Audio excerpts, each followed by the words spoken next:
जय श्री कृष्ण मित्रों, कैसे हैं आप लोग। उम्मीद करती हूँ आप लोग अच्छे होंगे और अपने जीवन में निरंतर आगे बढ़ रहे होंगे, ईश्वर की भक्ति कर रहे होंगे। तो आज हम आपके लिए लेकर आ गए हैं बहुत ही सुंदर सी कहानी। ये कहानी है एक बूढ़ी अम्मा की। सारे गांव में जो है अम्मा के नाम से मशहूर थी।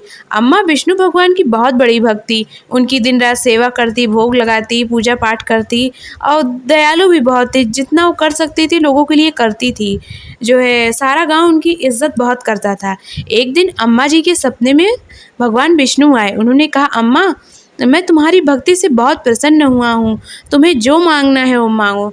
अम्मा ने कहा, भगवान मुझे तो कुछ नहीं चाहिए, मुझे एक आपकी भक्ति चाहिए। भगवान ने कहा, नहीं फिर भी अब मैं आया हूँ तो कुछ न कुछ तो दे के जाऊँगा, तो बताओ आपको क्या चाहिए। उन्होंने कहा, अगर देना ही है आपको तो ऐसा कुछ दीजिए जिससे मैं इस गांव की सेवा कर सकूं। इसी गांव में मेरा जन्म हुआ है, इसी गांव में जो है मेरी शादियां हुई और मैंने बहुत कुछ यहाँ पे खुशी पाई, गम भी मिला, लेकिन मैं इस गांव वालों की सेवा कर सकूं और इंसानियत को जो है बढ़ावा दे सकूं। तो भगवान ने कहा, ठीक है। ऐसा कहकर भगवान अंतर ध्यान हो गए। उसके बाद अम्मा की जब सुबह आँख खुली तो उनके जो है सिरहाने एक पका हुआ आम था। उस आम को देखकर वो बहुत खुश हुई और मन ही मन उन्होंने भगवान को प्रणाम किया, आम को काटा और भगवान को भोग लगाया और जो आधा आम था उसे खाया और उसकी गुठली अपने आंगन में लगा दी।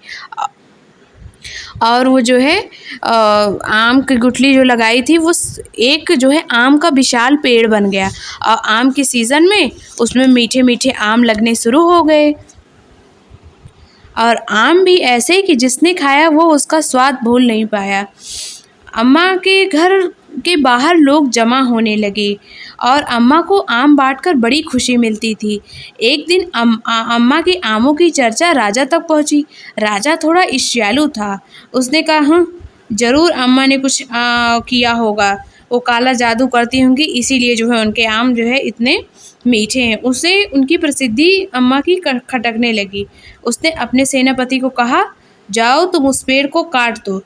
जो है सेनापति 2 सैनिकों को लेकर पेड़ काटने के लिए पहुंच गया।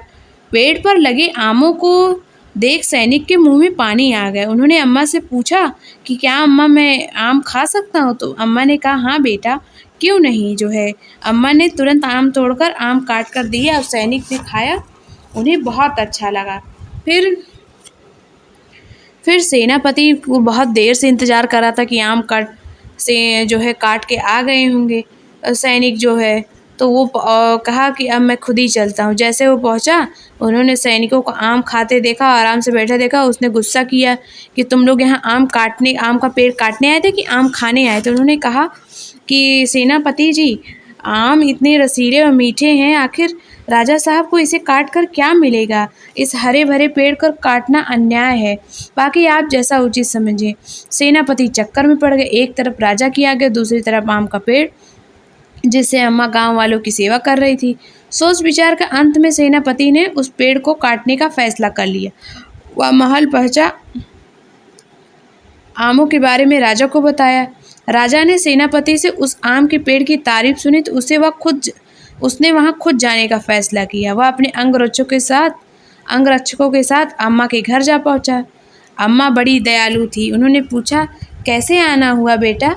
अम्मा ने राजा से पूछा। तो राजा ने बड़ा अकड़ के बोला, मैंने सुना है इस पेड़ पर जादू वाले आम लगे हैं जिन्हें खाकर व्यक्ति पागलों जैसी हरकतें करने लगता है। तो अम्मा ने मुस्कुरा कर कहा, जादू तो है इनमें है ही बेटा, इन्हें खाकर व्यक्ति पागलों जैसी हरकतें नहीं करता है। आम खाते ही आदमी में एक प्रकार की ताकत आ जाती है, यही इन आमों की जादू है। राजा शांत खड़ा था। फिर कुछ देर रुककर अम्मा से कहा, मुझे नहीं मालूम अम्मा से कहा, मुझे नहीं मालूम तुम ऐसे पेड़ को क्यों काटना चाहते हो। जरा सोचो, इस पेड़ को काटने से तुम्हें क्या मिलेगा बेटा। यह सुनते ही राजा को अपनी गलती समझ में आई। उसने कहा, अम्मा मैं इन आमों की चर्चा तो बहुत सुनी है, क्या मैं भी इन्हें चख सकता हूँ। तो अम्मा ने कहा मुस्कुराकर, क्यों नहीं बेटा, जो है मेरे लिए तुम मेरे बेटे जैसे हो। अम्मा ने तुरंत राजा को एक आम काट कर दिया और सैनिक ने भी आम खाए और सेनापति ने भी खाया। आम खाने के बाद राजा बोला, अम्मा इतने रसीले आम मैंने जीवन भर में आज तक नहीं खाए, मैं धन्य हो गया। इन आमों को सब लोग खा सकें इसलिए मैं इनकी गुठलियाँ सड़क के किनारे पर बगीचे में लगवाऊंगा, ताकि इसका जो है स्वाद सब लोग चख सकें। राजा के लिए अम्मा ने कुछ आम बांध दिए। बोली, बेटा महल में ये आम बांट देना, गुठलियाँ भी बाग में बो देना। राजा महल की ओर चढ़ पड़ा और अम्मा और गांव वालों ने राजा के बदले हुए व्यवहार से वो बहुत खुश थे और जो है उन्हें बड़ी खुशी हुई कि हम इस आम के पेड़ को राजा ने नहीं कटवाया है।